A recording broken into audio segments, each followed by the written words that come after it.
श्रीलङ्का आतंक नेपालमा नरहेकोले गुणात्मक सुधार भइरहेको प्रधानमन्त्री प्रचण्डको दाबी। सुराकी खर्च खारेज गर्ने प्रस्ताव मन्त्रीपरिषदमा लैजाने गृहमन्त्री नारायण काजी श्रेष्ठको भनाई। निराशमा रहेका व्यवसायीहरूको मनोबल बढाउने गरी आफूले काम गर्ने नवनियुक्त अर्थमन्त्री डाक्टर प्रकाश शरण महतोको भनाई।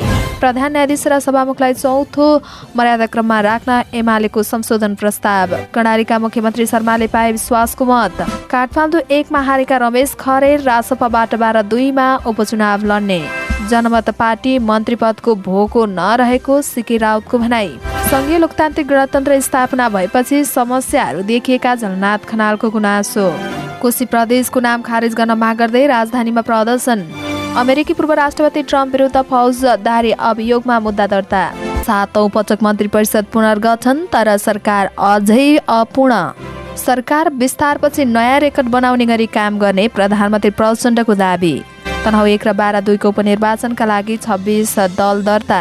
डाक्टर सोडिम वाग्लेको विद्रोह गम्भीर रूपमा लिनुपर्ने डाक्टर बाबुराम भट्टराईको भनाई। सांसद भवन झगडा गर्ने थलो बन्दै गएको ज्ञानेन्द्र शाहीको टिप्पणी।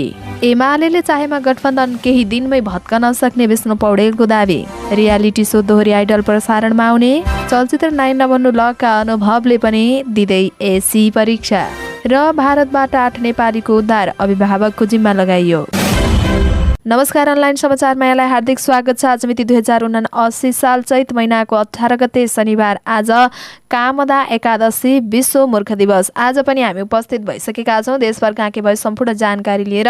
हाम्रो भिडियोलाई अन्तिमसम्म हेर्नुहोला। अनि कस्तो लाग्छ त्यस्तै सल्लाह सुझाव अनि प्रतिक्रिया तल कमेन्ट बक्समा कमेन्ट गर्न सक्नुहुनेछ। अब समाचार विस्तारमा। प्रधानमन्त्री पुष्पकमल दाहाल प्रचण्डले 3 महिनाको बीचमा आर्थिक र सुशासनमा गुणात्मक सुधार आएको बताउनु भएको छ। शुक्रबार रिपोर्टर्स क्लबको रजत महोत्सव कार्यक्रममा बोल्दै प्रधानमन्त्री प्रचण्डले समृद्धि र सुशासनमा गुणात्मक सुधार आएको दाबी गर्नुभएको हो। देश अहिले आर्थिक रूपले अप्ठ्यारो स्थितिमा गुज्रेको छ। राजनैतिक स्थायित्व र सुशासनको कुरा पनि छ। मेरो 100 दिन पुग्दा नपुग्दै अनुभवले के भनेको छ भने, पहिलो पटकको क्याबिनेटमै मैले अर्थतन्त्रको सुधारको कुरा गरेको थिएँ। त्यसमा निजी क्षेत्र र सार्वजनिक क्षेत्रको प्रभावकारी र परिणाममुखी सहकारीको कुरा गरेको थिए। प्रधानमन्त्री प्रचण्डले भन्नुभयो, सुशासनतर्फ लामो लाइन बसेर्ने पासपोर्ट, लाइसेन्स वा अन्य किन नहोस् त्यसलाई घटाउने कुरा गरेको थिएँ। 100 दिनमा आउँदा म आफू चाहिँ मूलभूत रूपमा ती कामको सुधार भएको अनुभव गर्न सक्छु र सुधार भएको विश्वास दिलाउन चाहन्छु। प्रधानमन्त्री प्रचण्डले गएको 3 महिनामा अर्थतन्त्रमा पनि सुधार आएको बताउनुभयो। उपप्रधान एवं गृहमन्त्री नारायण काजी श्रेष्ठले सुराकीको नाममा दिने खर्च खारेज गर्ने प्रस्ताव मन्त्रीपरिषदमा लैजाने निर्णय गर्नुभएको छ। शुक्रबार पदभार ग्रहण गरे सँगसँगै श्रेष्ठले सुराकीको नाममा गृहमन्त्रीले खर्च गर्न पाउने व्यवस्था खारेज गर्नुपर्ने प्रस्ताव मन्त्रीपरिषदमा लैजाने निर्णय गर्नुभएको हो। अहिले सुराकी परिचालन गर्ने नाममा गृहमन्त्रीले ठूलो रकम खर्च गर्न पाउने व्यवस्था छ। उपप्रधानमन्त्री श्रेष्ठले मिटर ब्याजी समस्या समाधान गर्न आयोग गठन गर्ने प्रस्ताव पनि मन्त्रीपरिषदमा लैजाने निर्णय गर्नुभएको उहाँका स्वकीय सचिव विजय गौतमले जानकारी दिनुभयो। उहाँले भन्नुभयो, मिटर ब्याजी समस्या समाधान गर्ने अधिकार सम्पन्न आयोग गठन गर्न मन्त्रीपरिषदमा प्रस्ताव लैजाने निर्णय भएको छ। नवनियुक्त अर्थमन्त्री डाक्टर प्रकाश शरण महतले निशानामा रहेका व्यवसायीहरूको मनोबल बढाउने गरी नेपाल राष्ट्र बैंकसँग समन्वय गरेर काम गर्ने बताउनु भएको छ। शुक्रबार मन्त्रालयमा पदभार ग्रहण गर्दै उहाँले व्यवसायीमा देखिएको नैराश्यता अन्त्य गर्न राष्ट्र बैंकको अहम भूमिका रहेको भन्दै अर्थ मन्त्रालयले राष्ट्र बैंकसँग समन्वय गरेर काम गर्ने बताउनु भएको हो। लघुवित्त र सहकारीहरू समस्यामा छन्, यसमा राष्ट्र बैंकको पनि अहम भूमिका रहेको छ। अर्थ मन्त्रालयले राष्ट्र बैंकसँग समन्वय गरी काम गर्न जरुरी छ। उहाँले भन्नुभयो, अर्थतन्त्रमा रहेको निराशालाई आशामा बदल्नु छ, सकारात्मक सोच्नु र सोचमा बदल्नु छ। ब्याज दर उच्च छ, शेयर बजारमा निराशा छ, उद्योग व्यवसायीहरू सबैमा निराशा बढेको छ, सबैको आत्मविश्वास बढ्नुपर्ने छ। त्यसका लागि राष्ट्र बैंकसँग समन्वय गरी अर्थ मन्त्रालयले सक्रियताका साथ काम गर्छ। लगानीमा नकारात्मक वातावरण बनेको भन्दै उहाँले त्यसलाई सकारात्मक बनाउन आवश्यक रहेको बताउनुभयो। त्यसमा राष्ट्र बैंकको भूमिका ठूलो हुने भन्दै उहाँले त्यो र यो भन्दा पनि राष्ट्र बैंक सँगसँगै काम गर्ने बताउनुभयो। यो यातो होइन, हामी सबैसँगै काम गर्ने हो। राज्य संरचनाको जिम्मेवारलाई यो यातो नभनी अर्थतन्त्रलाई उकास्ने हो उहाँको भनाइ छ। एमाले सांसदहरूले सर्वोच्च अदालतका प्रधान न्यायाधीशलाई मर्यादा क्रमको चौथो स्थानमा राख्ने प्रस्ताव गरेका छन्। राष्ट्रिय मर्यादा सम्बन्धी विधेयक 2079 माथि संशोधन प्रस्ताव दर्ता गर्दै एमाले सांसद डाक्टर विमला राई पौडेलले विधेयकमा 5औं स्थानमा रहेको प्रधान न्यायाधीशलाई चौथो मर्यादामा राख्न प्रस्ताव गर्नुभएको हो। सांसद राईले क्रम संख्या 5 हटाउने र मर्यादाको क्रम संख्या 4 मा सर्वोच्चका प्रधान न्यायाधीश, प्रतिनिधि सभाका सभामुख र राष्ट्रिय सभाका अध्यक्षको एउटै मर्यादा क्रम राख्न प्रस्ताव गर्नुभएको हो। यस्तै उहाँले दफा 3 को उपदफा 4 मा रहेको एसएन बमोजिमको मर्यादा क्रममा फेरबदल हुने छैन भन्ने विषय हटाउन प्रस्ताव गर्नुभएको छ। कर्णाली प्रदेशका मुख्यमन्त्री राजकुमार शर्माले विश्वासको मत पाउनु भएको छ। शुक्रबार दिउँसो बसेको प्रदेश सभाको बैठकमा मुख्यमन्त्री शर्मालाई 4 दलका 38 सांसदले विश्वासको मत दिएका हुन्। मतदानमा सहभागी 39 जना सांसद मध्ये मुख्यमन्त्री शर्माको पक्षमा 38 मत परेको छ भने विपक्षमा 1 मत मात्रै परेको छ। उहाँले राप्रपा बाहेकका सबै दल र स्वतन्त्र सांसदको समेत मत प्राप्त गर्नुभएको छ। शर्मालाई नेपाली कांग्रेसका 14, नेकपा माओवादी केन्द्रका 13, नेकपा एमालेका 9, एकीकृत समाजवादीका र स्वतन्त्र देवराज शाही 1 जना सांसदले शर्माको पक्षमा मत हालेका हुन्। मुख्यमन्त्री शर्माले यसअगाडि 6 माघमा एमाले राप्रपा सहितका विश्वासको मत प्राप्त गर्नुभएको थियो। यद्यपि राप्रपाले समर्थन फिर्ता लिएपछि दोस्रो पटक विश्वासको मत लिनुभएको हो। गत मङ्सिरमा भएको प्रतिनिधि सभा चुनावमा काठमाडौँ 1 बाट पराजित रमेश खरेल 12-2 मा हुने उपनिर्वाचनमा राष्ट्रिय स्वतन्त्र पार्टीबाट उम्मेद्वार हुने भएका छन्। रासपाको आन्तरिक उम्मेद्वारमा अन्य उम्मेद्वारहरूले रमेश खरेललाई समर्थन गरेपछि उहाँ पार्टीबाट निर्विरोध उम्मेद्वार बनेको रासपाका प्रवक्ता मुकुल ढकालले जानकारी दिनुभयो। 12-2 मा खरेलसँगै युवराज नेउपाने रासपाबाट उम्मेद्वार बन्ने दावेदार थिए। 12-2 मा उठ्न लागेका खरेल मङ्सिरको चुनावमा काठमाडौँ 1 मा 5औं भएका थिए। उनी मङ्सिरमा नेपाल सुशासन पार्टीबाट उम्मेद्वार बनेका थिए। सप्तरी 2 मा चुनाव हारेका जनता समाजवादी पार्टी अध्यक्ष उपेन्द्र यादव र सर्लाही 2 मा चुनाव हारेका लोकतान्त्रिक समाजवादी पार्टीका अध्यक्ष राजेन्द्र महतो पनि 12-2 बाट उपनिर्वाचनमा लड्ने तयारी गरिरहेका छन्। जनमत पार्टीका अध्यक्ष सीके राउतले आफ्नो पार्टी मन्त्री पदको भोको नरहेको स्पष्ट पार्नु भएको छ। प्रधानमन्त्री पुष्पकमल दाहाल प्रचण्डले मन्त्री परिषद विस्तार गरे लगत्तै सीके राउतले ट्विट गर्दै यस्तो प्रतिक्रिया दिनुभएको हो। यसअगाडि जनमत पार्टीबाट सरकारमा खानेपानी मन्त्रीको भूमिका रहेका अब्दुल खानले राजीनामा दिनुभएको छ। खानलाई बधाई दिँदै उहाँले लेख्नु भएको छ, अब्दुल खानलाई धेरै धेरै बधाई छ। उहाँ राजीनामा दिएर साबित गर्नुभएको छ कि जनमत पार्टी कुनै पनि मन्त्री पदको भोको होइन। सीके राउतले आफूहरू जनताको सेवक रहेको बताउनु भएको छ। उहाँले लेख्नु भएको छ, जनतासँग गरेका वाचा अनुसार सेवा दिन सके पदमा बस्ने हो। कामै गर्न सकिएन र जनताको वाचा पूरा गर्न सकिएन भने टाँसिरहनुको औचित्य हुँदैन उहाँको भनाइ छ। पूर्व प्रधानमन्त्री जलनाथ खनालले देशमा ठूला समस्या र चुनौतीहरू बढिरहेको बताउनु भएको छ। शुक्रबार रिपोर्टर्स क्लब नेपालको 25औं स्थापना दिवसका अवसरमा आयोजित कार्यक्रमलाई सम्बोधन गर्दै उहाँले यस्तो बताउनु भएको हो। उहाँले संघीय लोकतान्त्रिक गणतन्त्र नेपाल स्थापना भएपछि ठूला समस्या र चुनौतीहरू खडा भइरहेको बताउनुभयो। पूर्व प्रधानमन्त्री खनालले अहिले अन्तर्राष्ट्रिय जगत पनि चुनौतीपूर्ण अवस्थामा रहेको उल्लेख गर्नुभयो। विश्व नै अहिले अनिश्चयपूर्ण बन्दै गएको र संयमित भएर काम गर्न आवश्यक रहेको बताउनुभयो। पूर्व प्रधानमन्त्री खनालले विश्व युद्ध नै हुने हो कि भन्ने चिन्ता रहेको बताउनु भएको छ। कोशी प्रदेशको नाम खारेज गर्न माग गर्दै राजधानीमा प्रदर्शन भएको छ। शुक्रबार कोशी प्रदेशको नाम खारेज गर्न माग गर्दै पहिचानवादी सङ्घ संस्थाहरूले माइती घरदेखि बानेश्वरसम्म विरोध प्रदर्शन गरेका हुन्। प्रदर्शनमा सहभागी मध्ये एक राजन मुखारुङले कुनै पनि आवाजलाई वार्ताद्वारा सम्बोधन गर्नु असल संस्कृति भएकाले चाँडोभन्दा चाँडो समस्या समाधानतर्फ जानु उचित हुने बताउनुभयो। उहाँले नागरिकको समस्या समाधान गर्न नसके प्रदेश सरकार र केन्द्र सरकारको नेतृत्वबाट राजीनामा दिनुपर्नेमा जोड दिनुभयो। प्रदर्शनकारीले कोशी प्रदेशको नाम ऐतिहासिक पहिचानका आधारमा पुनः नामाकरण गर्न, प्रदर्शनका क्रममा मृत्यु भएका पदम लिम्बुलाई सहित घोषणा गर्नुपर्ने लगायतका माग राखेका छन्। प्रदर्शनमा सचेत पहिचानवादी सङ्घर्ष समिति, किराँत एक्थुङ चुम्लुङ काठमाडौँ लगायतका पहिचानवादी सङ्घ संस्थाको सहभागिता रहेको थियो। अमेरिकी पूर्व राष्ट्रपति डोनाल्ड ट्रम्प विरुद्ध फौजदारी अभियोगमा मुद्दा दर्ता भएको छ। अमेरिकाका पूर्व राष्ट्रपति विरुद्ध आपराधिक मुद्दा दर्ता भएको यो पहिलो पटक भएको बीबीसीले जनाएको छ। लामो अनुसन्धानपछि म्यानहाटनको ग्रान्ड जुरीले ट्रम्प विरुद्ध फौजदारी अभियोगमा मुद्दा दर्ता गरेको हो। ट्रम्पमाथि विवाहेतर यौन सम्बन्ध लगायतका 2 दर्जन मुद्दा लाग्ने बीबीसीले जनाएको छ। मुद्दा दर्तासँगै ट्रम्पको राजनीतिक एवं व्यापारिक कारोबारमा प्रभावित हुन सक्ने जनाइएको छ। ट्रम्प पुनः राष्ट्रपतिमा चुनाव लड्ने योजनामा रहनु भएकोमा अब त्यो बाटो बन्द हुने देखिएको बीबीसीले जनाएको छ। सन् 2016 को राष्ट्रपतीय चुनाव अगाडि ट्रम्पले पोर्न स्टार स्टर्मी डेलियनसँग कायम गरेको सम्बन्ध र त्यसलाई गोप्य राख्न दिएको $1,30,000 अमेरिकी डलरलाई मुख्य मुद्दा बनाएको जनाइएको छ। ट्रम्प विरुद्धको मुद्दाको विस्तृत विवरण सार्वजनिक गरिएको छैन। पूर्व राष्ट्रपति ट्रम्पले भने आफूमाथि लगाएको आरोपको खण्डन गर्नुभएको छ। उहाँले आफूमाथि लगाएका आरोपलाई राजनीतिक स्वार्थबाट प्रेरित भन्नुभएको छ। प्रधानमन्त्री पुष्पकमल दाहाल प्रचण्डले 7औं पटक मन्त्री परिषद पुनर्गठन गर्नुभएको छ। 10 पुसमा प्रधानमन्त्री भएका उहाँले नेपाली काङ्ग्रेस, जनता समाजवादी पार्टी लगायतका दललाई समेटेर शुक्रबार मन्त्री परिषद विस्तार गर्नुभएको हो। तर सरकारले अझै पूर्णता पाउन सकेन। प्रधानमन्त्री प्रचण्डले काङ्ग्रेसको सिफारिसमा 4 सांसदलाई मन्त्री नियुक्ति गर्नुभएको छ। उपसभापति पूर्णबहादुर खड्का उपप्रधान तथा रक्षा मन्त्री हुनुभएको छ भने डाक्टर प्रकाश शरण महत अर्थ, रमेश रिजाल उद्योग वाणिज्य तथा आपूर्ति र सीता गुरुङ शहरी विकास मन्त्री हुनुभएको छ। जनता समाजवादी पार्टी जसपाको सिफारिसमा अशोक राई शिक्षा, विज्ञान तथा प्रविधि मन्त्री हुनुभएको छ। यस्तै एकीकृत समाजवादीका उपाध्यक्ष वेदुराम भुसाल कृषि तथा पशुपक्षी विकास र उपमहासचिव प्रकाश ज्वाला भौतिक तथा यातायात मन्त्रीमा नियुक्ति हुनुभएको छ। माओवादी केन्द्रबाट उपमहासचिव शक्ति बस्नेत ऊर्जा, जलस्रोत तथा सिंचाई मन्त्री बन्नुभएको छ। उपप्रधानमन्त्री नारायण काजी श्रेष्ठ भने मन्त्रालय फेरिएको छ। 11 पुसमा भौतिक पूर्वाधार मन्त्री हुनुभएका उहाँलाई गृह मन्त्रालयको जिम्मेवारी दिएको छ।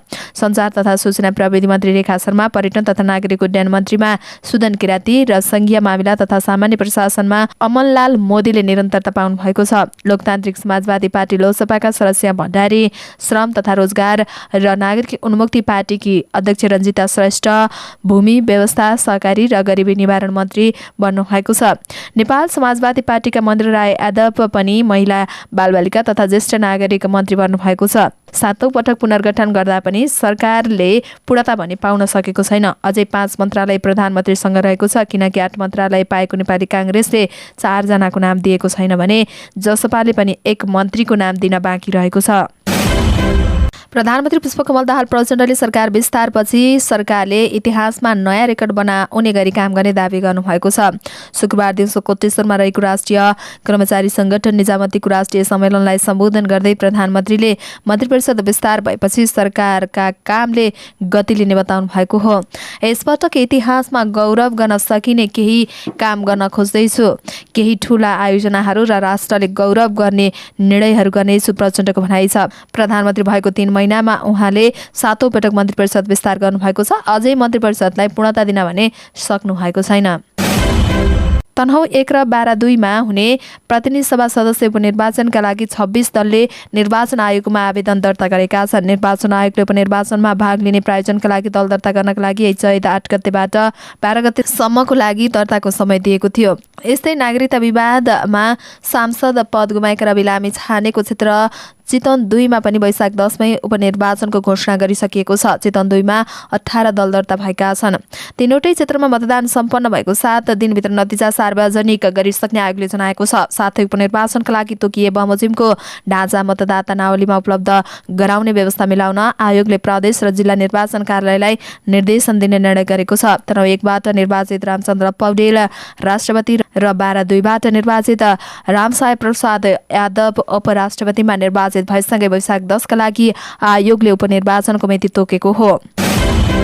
पूर्व प्रधानमन्त्री डाक्टर बाबुराम भट्टराईले काङ्ग्रेसबाट अलग भएका डाक्टर सलीम वाग्लेको विद्रोहलाई गम्भीर रूप लिनुपर्ने बताउनु भएको छ। सामाजिक सञ्जाल ट्विटरमा डाक्टर भट्टराईले वाग्लेको भद्र राजनीतिक विद्रोह कति ठिक भन्ने कुरा मतदाताहरूले छिटै फैसला गर्ने जिकिर गर्नुभयो। उहाँले विद्रोहलाई हल्का फुल्का रूपमा पछ्याउन उचित नहुने टिप्पणी गर्नुभएको छ। डाक्टर भट्टराईले लेख्नु भएको छ, देशको अहिलेको चौतर्फी गम्भीर सङ्कटको समाधान पुरानै घिसिपिटी तरिकाबाट हुनेवाला छैन। अन्ततः डाक्टर वाग्लेको विद्रोहलाई गम्भीर रूपमा लियो। वाग्लेले बिहिबार नेपाली काङ्ग्रेसबाट अलग भएको घोषणा गर्नुभएको थियो। सामाजिक सञ्जालमा एक स्टाटस लेख्दै उहाँले सुशासनको जगमा स्वच्छ लोकतान्त्रिक र आर्थिक उन्नतिको एजेन्डा बोक्दै 2080 को सुरुवातसँगै नयाँ सार्वजनिक भूमिकामा सक्रिय हुने बताउनु भएको थियो।